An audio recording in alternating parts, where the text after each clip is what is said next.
Friends, will you pray with me? And as you feel so moved and comfortable, I invite you to join in the second time through. Let the words of my mouth and the meditations of our hearts be acceptable in thy sight, O God. Let the words of my mouth and the meditations of our hearts be acceptable in thy sight, O God. Amen. So friends, we are now in the second week of our sermon series focusing on the phrases on a banner that is hanging on the vestry, the Be the Church banner. And we are not going in order that they are listed on the banner. We're skipping around a little bit. And this week is the phrase, forgive often.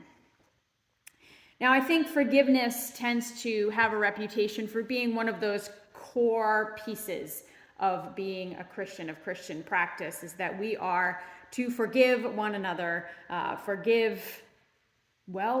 everyone, often and abundantly, just as God often and abundantly forgives us. You know, when Jesus in this story from Matthew talks about forgiving not 7 times, but 70 times 7 times, basically that just means a lot and more than you probably will ever keep track of. So just keep doing it. Okay, that seems pretty basic. Not easy perhaps, but basic. But what does it actually really mean in practice? What does it look like to forgive often? Well, let me start first with 3 things that it doesn't mean, because I think that's just as important. First, I like that the phrase says forgive often, not forgive always. Doesn't mean we have to forgive every single time.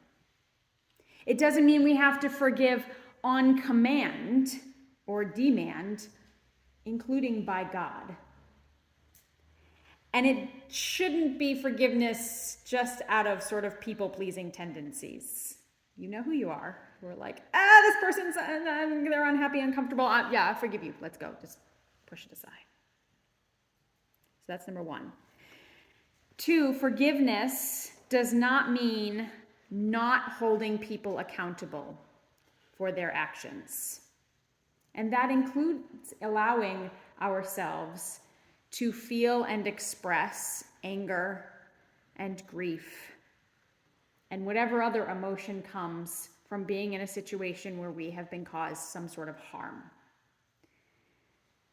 People still need to make reparations, to have consequences for their actions. That's not what forgiveness is about. Forgiveness is not about pushing those things aside or ignoring them. And finally, forgiveness does not mean continuing to put ourselves or keep ourselves in abusive, toxic, or oppressive situations. Forgiveness is not permission for someone else to continue to cause harm. And I'll talk a little bit more about the oppression thing a little bit in a few moments. But I wanted to make that very clear because often, especially with that third one, that Christian call to forgiveness is used to keep people in situations where God does not want them to be, where they are being harmed. And well-meaning folks perhaps are saying, oh, just forgive and make it better and keep trying, because that's what we're supposed to do. All right, so that's what it doesn't mean. So then what does it mean? Well, I think first of all, practicing forgiveness means letting go of resentment, right?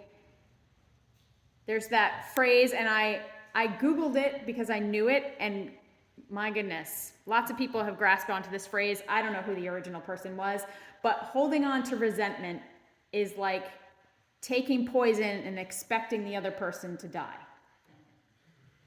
Right? So, when we practice forgiveness, it is a gift to ourselves. That we are not allowing bitterness and resentment and anger to fester in our lives. It also means prioritizing relationship and person rather than a transactional sort of offend, forgive, or offend, punish, forgive sort of thing, which is what we tend to do in our society. Rather than working on repair, rehabilitation, reconciliation, we say, no, you did a bad thing. Now I need to punish you. Then I can maybe forgive you. Rather than focusing on the relationship, rather than focusing on a person or community's betterment. This sermon could go off on a whole commentary on our criminal justice system. It is not going to. That's for another day, perhaps, or a midweek moment. But I just want you to have that in your mind. Be thinking of that. Prioritizing relationship and person over a transactional offend, punish, then maybe forgive, but not forget. And again, there's another caveat below. And forgiveness also means remembering the past. So it's not forgive and forget. We still remember, but we focus on or offering a chance for a different future. Key word there, a different future. Now, some things to consider with those. Sometimes a relationship cannot be saved. We can offer forgiveness and still set boundaries. Sometimes that's the only way that a relationship with ourselves can be saved. We don't hold on to the resentment, but we also don't hold on to a continuingly toxic or abusive relationship. That is true even if the other person works on changing or apologizing. Sometimes it's too hard for us. It causes too much triggers or trauma to be in a relationship with someone who's caused harm. And while we can let go and forgive, we still need to keep them at a distance. And that is okay. The other person doesn't need to earn or deserve our forgiveness to receive it. That can be a tricky one. Because we really, really want people to admit that they're wrong, admit that they did something to harm us, make things right. And again, it goes back to that holding on to the resentment. That may never happen. It may not ever be able to happen because of circumstances. The person might have died. We might have separated them from them for our own safety. Or they're simply just not sorry or not willing to acknowledge the harm they caused. Do you all know the story of the song of Amazing Grace? I know you all probably know that song pretty well. And we're going to sing it at the end of the service today. So if you don't know it, you'll learn it. But I'm sure you all know it. But John Newton, who is the man who originally wrote it, worked on slave ships.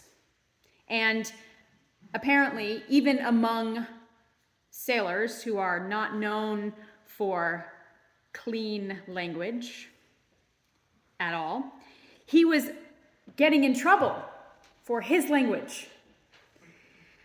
He had denounced his faith that he grew up in. He wrote obscene songs and poems.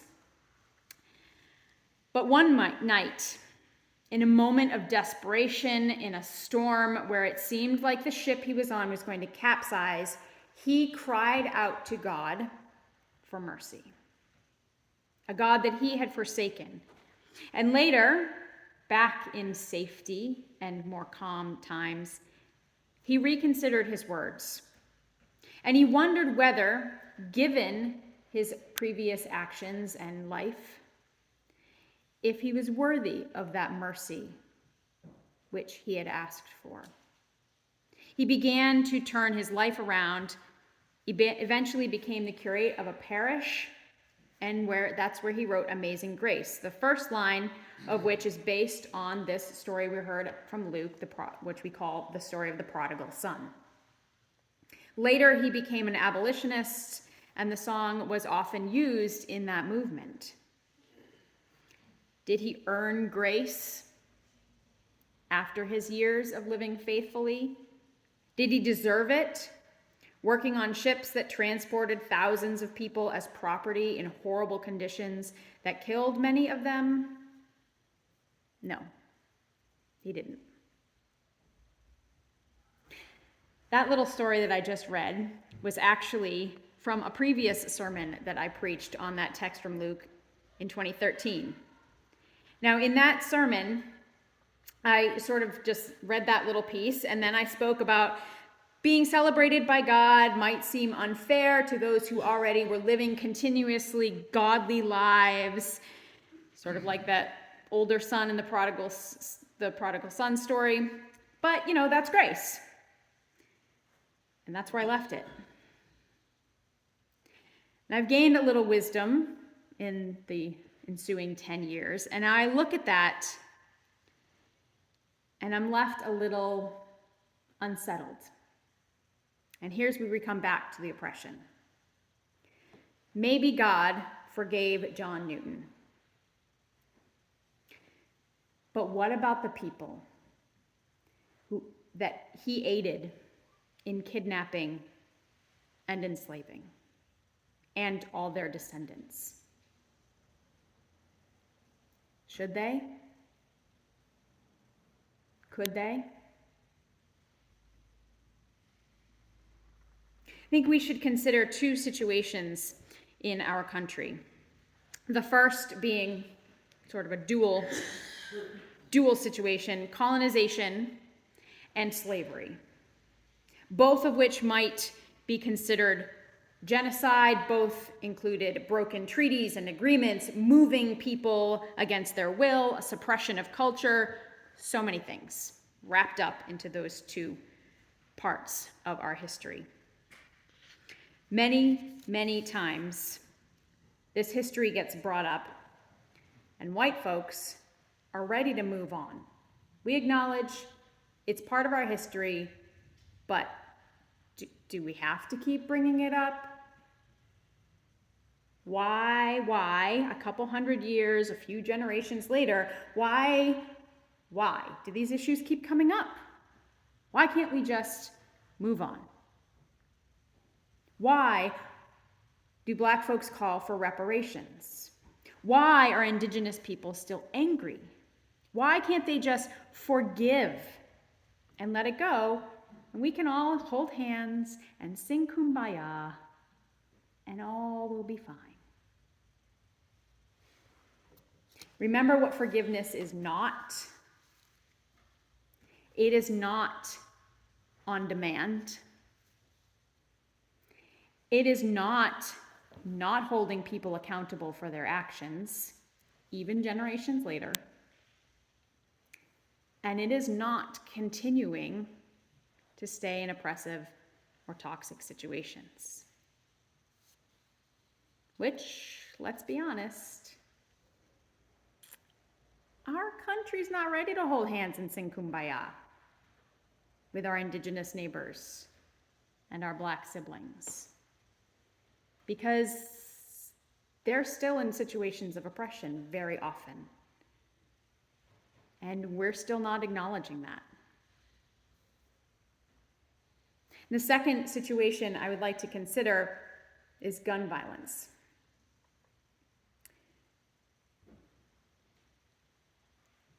It is very often sort of celebrated when families of victims of gun violence quickly and easily forgive the perpetrators. This happened, for instance, famously in an Amish community, if you remember that from some years back, when a gunman came in and killed some Amish students, and the family came forth and offered forgiveness very quickly. And that's up to the families of the victims to decide for themselves whether they're able to do that. The problem I have is that forgiveness is supposed to be remembering the past, but moving forward toward a different future.